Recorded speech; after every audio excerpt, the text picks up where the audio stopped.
paixão pela área social acompanha a Mônica Picavéia desde que ela tinha 14 anos, quando participava de projetos para comunidades carentes com um grupo da Igreja Católica, na cidade de Campo Largo, no Paraná. Quem via aquela garota de cabelos longos não imaginava que, adulta, seria responsável por uma empresa voltada para projetos sociais e que chegaria a lucrar quase 4 milhões de reais no ano. A Oficina de Sustentabilidade, com sede em São Paulo, nasceu da vocação de Mônica para melhorar a vida dos outros. Mas como é possível ganhar dinheiro com uma empresa que atua com projetos sociais, que tem na vitrine como produto a sustentabilidade? E ainda por cima, empreender aqui no Brasil, que não é uma tarefa fácil, né? Ah, tem mais uma coisa, ser mãe de gêmeas. Sem dúvida nenhuma, a nossa personagem, a Mônica, é uma mulher do nosso tempo. Eu falo que a Igreja Católica teve uma posição muito importante na minha vida, nessa história, no descobrir minha vocação. Porque eu digo que eu trabalho com projeto social não só porque é trabalho, mas eu tenho essa vocação, eu tenho esse gosto por estar com as pessoas, nas comunidades e tal. E eu comecei exatamente assim, com um grupo que chamava Deus, Amor e Compreensão, que era o DEACO. E a gente se encontrava, era um grupo de jovens que faziam projetos em vários lugares. Então eu comecei fazendo numa creche mesmo. E foi a primeira vez que eu tive contato e que eu entendi que a gente vivia numa bolha, sabe? Que tinha um mundo muito mais difícil de se viver. E aquilo me trouxe um senso de responsabilidade. Eu falava, poxa vida, tenho tanta coisa, né? Tenho tanta, sei lá, tanto conforto, né? Uma família super bacana, estruturada, que me ama, que me cuida, e eu vejo assim essas crianças com tanta dificuldade, né? Então assim, nasceu aí. E aí eu nunca mais consegui largar. Eu passava de um projeto para o outro, saía da creche, ia para o projeto das crianças com câncer, saía das crianças com câncer. E aí assim, eu digo que tudo que eu fui aprendendo, escolhendo profissionalmente, acabava virando um outro passo dentro dessa vocação. Então assim, eu fui fazer jornalismo porque eu achava que se eu contasse as histórias das pessoas e outras pessoas soubessem, poderiam também se juntar a isso, poderiam também ajudar, né? E aí depois eu saí do jornalismo porque eu falava, cara, eu não consigo só contar história, eu preciso fazer alguma coisa, sabe? E eu achava que eu não era o suficiente, nunca era o suficiente, sabe? E assim eu fui mudando. Para diversas outras profissões, eu digo assim, que eu fiz já tantas coisas diferentes, né?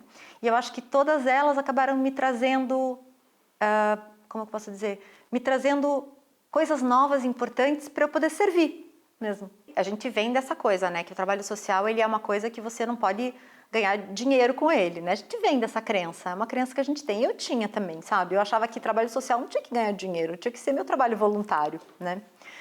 E aí, mas eu fiquei pensando, quando eu entrei na Alphaville Urbanismo, que é uma empresa que trabalha com urbanização de áreas, eles tinham um projeto, eu fui para ser gerente de marketing, fui aqui de Curitiba para lá, foi quando eu fui morar em São Paulo, tem hoje 21 anos que eu fui para lá.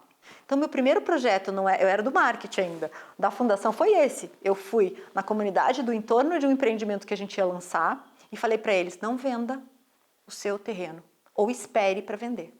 Vai ser um empreendimento enorme aqui, vai ter várias oportunidades de trabalho, aqui vai ter piscineiro, vai precisar de vai ter várias oportunidades de trabalho e, no mínimo, seu terreno vai valorizar. Não venda. Se vierem aqui dizer para o senhor que o seu terreno não vale, não venda. E eu dava o meu cartão, para o senhor me ligue. Porque eu achava aquilo o fim. Como é que você vai engambelar a pessoa, né? Aos 24 anos, Mônica se tornou diretora da Fundação Alphaville e conseguiu melhorar a qualidade de vida das pessoas que viviam no entorno do condomínio de luxo em São Paulo. Tudo com muito diálogo para mostrar que juntas, empresa e comunidade poderiam ganhar muito. Projeto que rendeu muitos prêmios. Então, 3 prêmios que eu acho que são os prêmios que eu acho que são mais legais, que eu acho que a gente ganhou na Fundação. Foi um que eu recebi do Al Gore, que foi ligado à sustentabilidade, à forma como a gente se conectava com as comunidades e que fazia os projetos, né? E outro que eu recebi da Gru Brundtland, que foi a mulher que inventou o primeiro conceito do mundo de sustentabilidade. E quando ela me entregou o prêmio, ela falou assim, eu fico muito feliz de ver mulheres jovens com esta pauta, né? Pensando em sustentabilidade de uma maneira mais ampla, que não fosse aquela coisa só de... Quando se fala sustentabilidade, todo mundo pensa assim, separando lixo, né? Separa o lixo, leva para reciclagem. Sim, separamos lixo, mas antes de separar o lixo, você tem que pensar, vamos consumir menos, né? Para ter menos lixo. Vamos, sabe, tem um mundo atrás disso, né? Assim, a fundação estava indo muito bem, a gente era super premiado, mas tem uma coisa bem interessante, assim, sabe quando, nos últimos anos que eu estava na fundação, ali por 2007, 2008, eu sentia que eu tinha cumprido a minha tarefa naquele lugar, sabe? Porque eu falava assim, cara, aqui já funciona sozinho, eu não preciso mais estar aqui, né? Quem sabe eu posso ajudar outras empresas a fazerem o que essa fundação faz. Imagina, se essa vai continuar fazendo, imagina mais empresas fazendo isso. O quanto isso não vai crescer, o quanto isso não vai ajudar mais pessoas, né? Essa foi uma questão da época, né? E foi bem uma época, assim, que eu tava super ligada no 220, tava treinando, eu queria fazer o Ironman, que é uma corrida que você nada 3 quilômetros, pedala 190 e corre 42, tipo, coisinha básica. E eu queria fazer porque queria fazer essa corrida, encasquetei. E comecei a treinar para fazer isso, né? Bom, esse eu já estava na fundação, já estava com esse sentimento meio que, não sei se vou, se não vou, né, tal. E aí, nessa época eu conheci meu marido, que na verdade é irmão de uma super amiga minha, só que eu não conhecia ele. Ela tem mais 3 irmãos, eu conheci os outros, mas não conhecia ele. Então, foi na hora certa, assim, né? A gente namorou, e aí a gente casou, e aí eu engravidei na lua de mel, e quando eu voltei da lua de mel grávida, e soube que eram gêmeas, eu fiquei pensando, cara, eu não vou poder mais ficar nessa fundação louca, viajando igual uma maluca com 2 crianças, né? Não tem como fazer isso. Eu vou ter que dar um passo para trás, né? Eu vou sair da fundação e vou montar um negócio meu. Mas eu tava com muito medo. E aí eu descobri que tinha uma fundação em São Paulo que ficava só em São Paulo. Eu falei, perfeito, né? Não tenho tanto medo, é uma coisa certa, é trabalho registrado, tipo aquelas ideias. Trabalho registrado, a pessoa ajuda todo mundo a montar negócio. Mas o dela, ela morre de medo, né? Daí, falei, vou entrar nessa fundação. E era uma fundação chamada Fundação Stickel. E ela trabalhava só na Brasilândia, né? E nessa época também eu conheci o movimento das cidades em transição. E aí eu falei, cara, esse movimento pode dar certo, que era um movimento de sustentabilidade para comunidades, né? São comunidades unidas para repensar o seu futuro, né? E criar o seu futuro com menos energia, de uma forma mais sustentável. Eu falei, nossa, isso é muito legal. Mas para aprender isso eu precisava ir para Londres, porque não tinha aqui, né? Então, vai para Londres, faz o curso, volta. Então, fiz o curso. E aí, eu cheguei naquela comunidade de Brasilândia, que era uma comunidade assim de baixíssima renda, uma das comunidades mais complicadas de São Paulo, complicadas que eu digo assim, que tem mais necessidades de São Paulo, que tem índices mais baixos, vamos dizer, os índices que a gente mede, porque hoje eu já penso diferente, sabe? E eu cheguei lá e falei, cara, vou trabalhar nessa comunidade. E aí eu contei para uma amiga minha, que sempre trabalhava comigo, eu falei, Isa, vamos fazer cidades em transição na Brasilândia. Ela falou, você tá de sacanagem, né? Não, você não vai, você tá falando sério? Você é louca? Isso é uma comunidade, como que você vai fazer isso? Isso não tem nada a ver. Eu falei, não, Isa, acho que pode. Ela falou, não, isso é loucura. Aí ela fala a minha palavra mágica. Me fale que isso é loucura, porque aí você me instiga a fazer, sabe? Brasilândia, o Desafio de Mônica, fica na periferia de São Paulo, na Zona Norte, um dos mais populosos bairros da capital. Reúne 300 mil habitantes e muitos problemas. Cenário escolhido para implantar no Brasil o movimento das cidades em transição, o primeiro projeto de transição para a sustentabilidade em comunidade de baixíssima renda no mundo. E eu ficava pensando que o que eu aprendi na sustentabilidade foi como é que eu pego o que eu tenho, né, e transformo isso em recurso físico, né? E a Brasilândia é isso. Então o que eu fiz? Peguei as lideranças comunitárias da Brasilândia, porque assim, eu não poderia criar um movimento de cidades em transição lá dentro. Só eles poderiam criar o próprio movimento. O que eu podia fazer? Eu podia levar informação para eles, né? E aí que eu digo que todo mundo que trabalha em comunidade é educador, né? Porque você leva uma informação, mas a pessoa se apropria dela e faz, né? E faz aí o uso, né? Então o que a gente fez? A gente juntou essas lideranças, sentou com elas e falou, olha, o movimento das cidades em transição é um movimento que junta as pessoas para pensar conjuntamente o desenvolvimento sustentável de um território, o desenvolvimento do território. Por exemplo, tinha um grupo de trabalho que era o grupo de segurança alimentar. O que era isso? Era ensinar as pessoas a fazerem horta, né? Nas suas casas, a gente fazia horta nos postos de saúde, hortas comunitárias, que agora tá na moda, né? Na época não, na época era meio doideira. Então a gente fazia nos postos de saúde, a gente fazia em terrenos baldios, às vezes que as pessoas jogavam lixo, porque se você tira o lixo e não coloca alguma coisa no lugar, no dia seguinte está cheio de lixo de novo. Então a gente começou a tratar isso. Lixo era uma outra questão, que aí é um pouco o que eu digo que muitas vezes a grande questão da maior parte dos projetos coletivos está na relação, em você cultivar mesmo essa relação, sabe? Fazer coisas gostosas juntos e as pessoas gostarem de estar juntas, né? E eu fico pensando assim, você já foi em reunião de condomínio, né?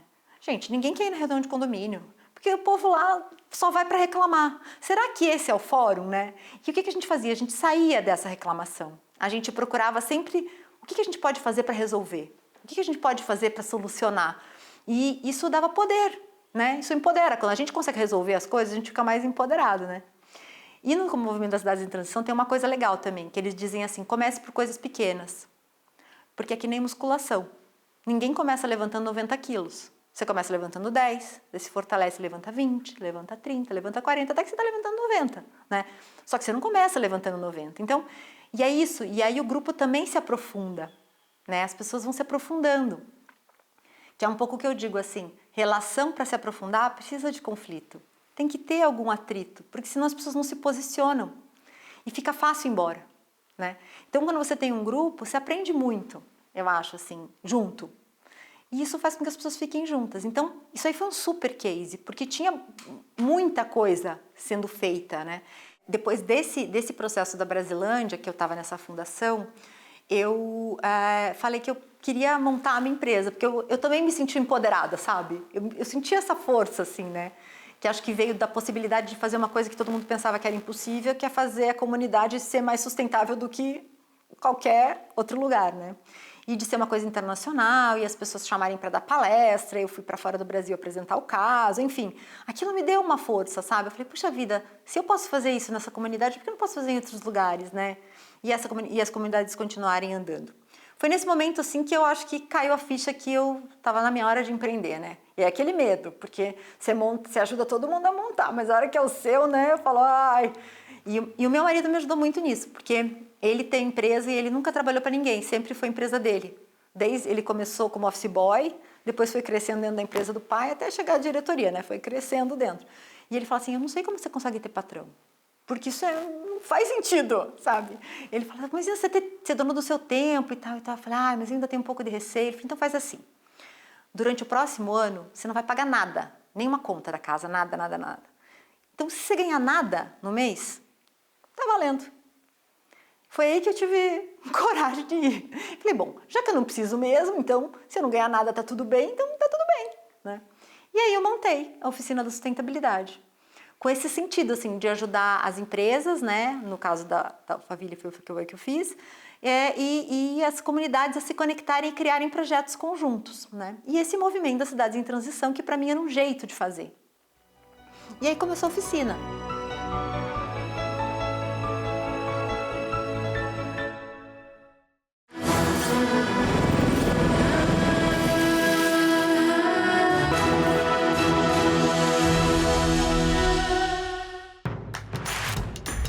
Não perca mais os vídeos da TV Evangelizar. Inscreva-se já!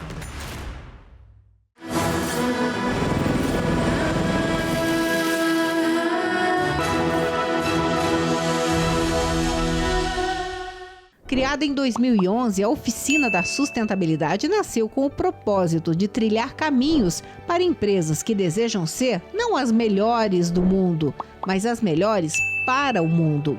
Para isso, a Mônica passou a fazer essa conexão entre quem comanda um negócio e as comunidades no entorno. E passou também a ganhar dinheiro com isso. Eu nunca tive dúvida que esse trabalho social tem valor, né? Mas a gente sempre teve muito essa coisa de, para fazer, você não precisa fazer o bem, não precisa falar para ninguém, né? Outra coisa assim, trabalho social, fazer o bem não tem que ter paga, né? Não tem que receber de volta. Mas e o tempo que você gasta? E a comida que você come, né? Eu fico pensando, cara, se um cara... E aí, o meu pensamento foi exatamente esse. Se um cara vende cigarro, mata as pessoas e ganha dinheiro, por que eu não posso ganhar dinheiro ajudando as pessoas a serem melhores? Eu falei, não faz o menor sentido isso, né? E foi nesse momento que minha chave virou. Eu falei, é isso? Então tá. E aí eu comecei a pôr preço mesmo nas coisas. Como se fosse um trabalho qualificado, a pôr preço sem medo, sabe? Porque antes eu tinha um certo receio, sabe? Você vai, quanto que eu cobro? Não, mas isso é tão legal, eu adoro fazer, faria de graça. Faria de graça e morria de fome, né? E eu comecei a pôr preço mesmo, assim, como um trabalho... E nesse momento foi que a gente deu certo. Quando eu falei assim, vamos pôr preço decente, vamos pagar as pessoas de forma decente, quem trabalhar comigo vai ganhar direito. E aí assim foi. E aí bombou, né? E é exatamente essa a lógica, assim, é um trabalho válido, e eu acho que é um trabalho valioso, né? Teve um ano que a gente faturou mais de 4 milhões no ano. Então aquilo foi um choque. Como assim uma empresa que trabalha com projeto social fatura 4 milhões? E foi realmente assim, a gente teve anos de faturamento muito bons, assim, e anos seguidos, sabe? A gente faturou 4 milhões, no outro a gente faturou 3 milhões, sabe? Você vai faturando bem, né? E pagando bem as pessoas, fazendo coisas muito legais. Tem valor, essas coisas têm valor. E às vezes eu acho assim que a gente precisa dar valor também para aquilo que a gente faz, sabe? Porque muita gente não dá valor para aquilo que faz. E nas comunidades isso acontece muito. A pessoa faz uma coisa super legal, a hora que você vê, você fala, meu, que legal!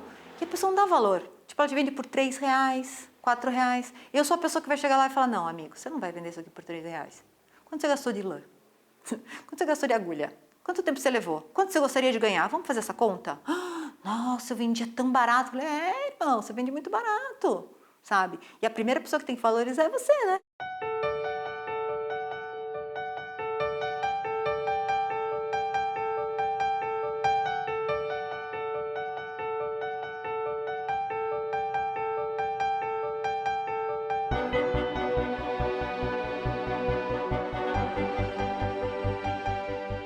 A Laura, né, ela tem o cabelinho mais curto, assim, ela gosta de maquiagem, gosta de fazer TikTok, ela é toda, sabe, toda antenada, e ela gosta de correr corrida de aventura, enfim, ela adora fazer bolo, o bolo dela é 1000 vezes melhor que o meu, assim, bate longe, ela gosta de cozinha, que é uma coisa que eu não tenho o menor talento. E a Luísa, ela tem o cabelo comprido, assim, ela é mais delicadinha, sabe? Ela é mais amorosa, ela tá sempre pedindo um abraço, sabe? A Laura é mais assim, não, ela abraça também, mas não é que nem a outra, que tá sempre pedindo um abraço. Então você vê que são pessoas muito diferentes, né? E aí todo mundo fala, nossa, mas são gêmeas, elas sentem igual, elas fazem igual. Não, elas não fazem nada igual. E, aliás, elas detestam quando uma copia a outra. Mãe, ela tá me copiando, sabe? Tem as suas próprias ideias, sabe? Não me copia. Eu nunca tive esse sonho, sabe? Não é? Tem muita gente que fala assim, nossa, meu sonho é ser mãe, sabe? Meu sonho é casar. Sabe? Eu nunca tive essa coisa assim, sabe? Minha vida sempre foi super louca, agitada, eu pulava de paraquedas, eu fazia corrida de aventura, era mó... Tanto que a minha mãe, quando me via empurrando o carrinho dentro de casa para elas dormirem, ela falava, como? E essa é uma imagem que eu achei que eu nunca ia ver, minha mãe falou, né? Mas eu digo que foi a maior aventura da minha vida, assim. Nunca passei tanto medo, assim, sabe? Porque você tem duas coisinhas que dependem de você, né? Então eu fiquei mais medrosa para tudo, sabe? Então eu digo que elas me abriram um portal. E um portal de várias coisas. Uma de ter mais responsabilidade, sabe? Ser menos porra louca e, sabe, pensar mais, assim, sem fazer essas loucuradas, assim. Outra coisa que elas me abriram, que eu digo assim, que elas encontraram a escritora em mim. Empreendedora, sustentabilista, mãe, mulher, atleta e, por que não, escritora? É que a Mônica descobriu que as pessoas que ela convivia, quanto mais fossem diferentes, mais ela aprendia. E foi assim que nasceu, para as filhas dela, esse livro, Simplesmente Diferente. Eu corro com um deficiente visual, na verdade 2, né? Eu corro com eles, faço corrida de aventura e corro na rua e tal. E eu sempre via os livros que falavam sobre a deficiência, falando sobre ela de uma forma pejorativa, sabe? Como se fosse, tudo tem que se adaptar a ele, porque tem um que é fatídico, que é porque a centopeia tinha só não sei quantas perninhas, sabe umas histórias assim, que você falava, gente, Eu não quero contar isso para as minhas filhas, né? Eu vou precisar achar outros autores, né? E eu não achava. Não achava ninguém que contasse a deficiência de uma maneira que mostrasse a dignidade, o quanto eles eram legais, sabe? Porque eles eram meus amigos, eu queria contar o quanto eles são incríveis, né? E aí eu comecei a escrever. Escrevia as histórias, comecei a pensar que histórias eu teria para contar para elas, que eu acho que eu gostaria que tivessem, sabe? Que livro eu gostaria de contar para elas. E comecei a escrever as histórias. E eu adoro rima. Desde criança, assim, eu sempre gostei de rima, assim. Acho que eu ia ser repentista se eu morasse no Nordeste, né? Porque eu adoro rimar e eu acho que fica tão bonito, assim, né? Soa bem e a gente lembra com mais facilidade. E eu comecei a escrever histórias rimadas sobre coisas que eu tinha vivido, de várias formas. E fui escrevendo. Escrevi uma, escrevi duas, escrevi três, escrevi quatro, escrevi cinco, escrevi seis, escrevi sete. Quando eu terminei a sete, falei, agora tá bom, né, gente? Já chega, 7 histórias, tá muito bom, isso aqui já dá um livro. E eu mostrei para um amigo super querido, que é o Hugo. E ele é um desenhista de mão cheia. E ele falou, não, eu vou fazer para as minhas sobrinhas, todo mundo novo, ninguém tinha filho, acho que as minhas foram as primeiras. Ele pegou e desenhou, fez os desenhos para ilustrar. E o que eu mais gosto dele é que ele conta as histórias de pessoas com deficiência que me fizeram ver a vida de outra maneira, sabe? Por conta da deficiência, da forma como ela fazia as coisas, eu nunca imaginei que pudesse ser. Por exemplo, tem algumas histórias são muito legais. A Juscelene, uma vez, me convidou para jantar na casa dela. E na casa dela só tinha uma luz, porque eles não precisavam de luz, né? Então ela acendeu aquela luz para eu poder não tropeçar nas coisas, né? E a gente foi para a cozinha e ela foi fritar um bife. Eu falei, Ju, como que você consegue saber que o bife tá pronto? Porque, como assim, né? Eu olhando, às vezes, erro o ponto, né? Ela falou, então eu vou te falar. É pelo... Falei, como isso? Daí ela, então, quando você põe o bife, presta atenção, fecha o olho. Eu fechei, falei, você vai se queimar, e como me queimar? Aí, fecha o olho. Aí o bife faz... Então, quanto mais alto, mais cru ele tá. E aí ele vai descendo. Então, eu falei, então eu tenho que dizer qual o ponto do eu quero meu bife. Ela falou, basicamente isso. Então, se ele tiver pouco ele tá mais passado. Se ele tiver muito ele tá mais cru. Se quiser meio passado, eu fico no meio termo, no... Falei, Ju, adorei, né? E é uma forma de você entender essas coisas, né? Por exemplo, eu tenho um amigo que é bailarino e com o passar do tempo ele perdeu a audição, que para um bailarino é uma coisa, né, incrível. E ele tentava ouvir a música pondo a mão no chão, porque a vibração da caixa de som no chão dava para ele a noção da música. Então ele ligava o som e punha a mão. E aí ele veio para mim, ele falou, põe a mão. E eu pus a mão e falei, cara, que louco, né? Mais uma coisa que eu nunca tinha imaginado, né? Como é que você faz isso e que tem uma vibração do chão? Ele pegou um tambor para mim e começou a bater. Ele falou, onde é que isso aqui bate? E parecia que batia dentro da minha barriga, assim, sabe? E ele falou, é isso. A gente entende o som com a vibração, é o que vibra. Como é que a gente muda, né? A gente muda quando a gente encontra uma coisa diferente e aquilo faz sentido para você. Antes disso, é tudo preconceito. Para virar conceito, eu preciso conhecer, né? Então, eu sempre tive muito cuidado para que elas convivessem com pessoas com cadeira de roda, pessoas que não enxergam. Por exemplo, elas sabem que se elas forem conversar com alguém que é cego, elas precisam avisar que elas estão saindo, porque senão ele vai continuar falando. Se elas querem mostrar alguma coisa para ele, elas têm que pôr na mão, porque eles enxergam com a mão. Eu acho que isso me trouxe essa força, assim, sabe, de querer mudar. Tanto que no começo do livro, quando eu falo para quem eu dedico, né, eu dedico para as crianças dessa próxima geração, né, para as minhas filhas em especial, mas para as crianças dessa próxima geração, dizendo que infelizmente a gente ainda não achou a solução para as besteiras que a gente fez até agora, mas a gente está lutando para tentar mudar. Quando a gente vem para cá, eu acho que a gente vem com algumas tarefas, sabe? Eu acho que a gente vem com dons para assumir essas tarefas. Então, eu fico pensando, não dá para eu diminuir. O mundo está acabando, gente, está muito ruim. Então, se eu parar agora, vai ser menos um, né, que estava batalhando para descansar. Então, eu fico pensando que sempre tem muitas coisas para fazer, assim, e eu penso muito em trazer essa pegada da sustentabilidade para a escola, sabe? Essa coisa da criança já saber o que é. Porque a gente vai precisar de muitas mãos, sabe? Para poder transformar o nosso mundo em algo mais sustentável. A gente está numa crise, numa constelação de crises, né?